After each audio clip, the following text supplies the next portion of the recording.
আমি মোহাম্মদ ফিরোজ মিয়া, কালাগাজীপাড়া সরকারি প্রাথমিক বিদ্যালয় আর্য আশ্রয় কেন্দ্র দুর্যোগ আশ্রয় কেন্দ্রের দায়িত্বে সাইট ইঞ্জিনিয়ার হিসেবে আছি।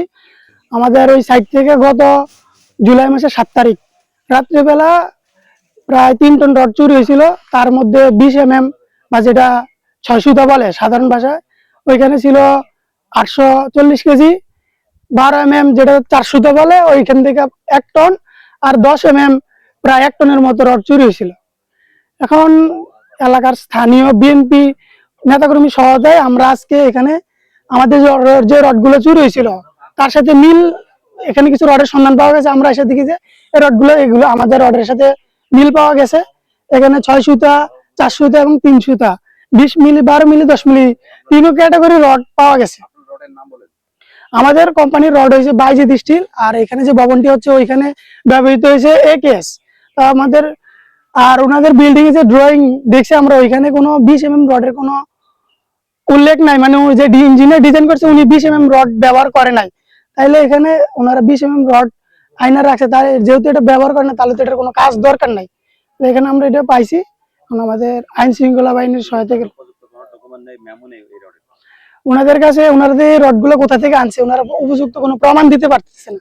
তাই আমরা মনে করতেছি যে এগুলো আমাদের রড।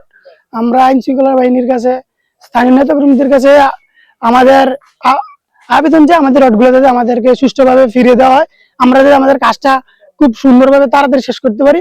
রডের জন্য অনেকদিন যাবত আমাদের কাজ বন্ধ আছে।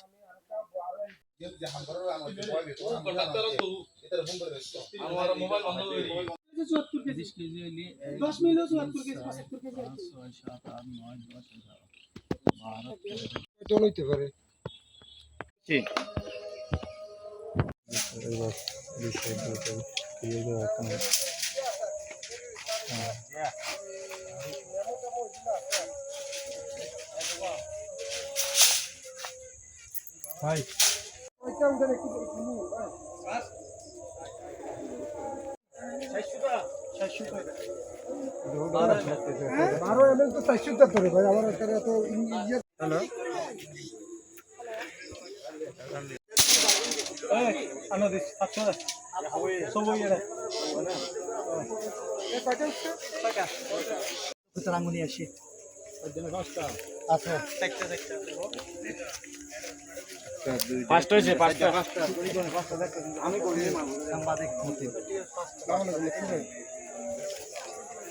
ভাই আমি একটু ব্যস্ত আছি, পরে ভাই পরে একটু ঝামেলা আছে, ঝামেলাটা শেষ করি।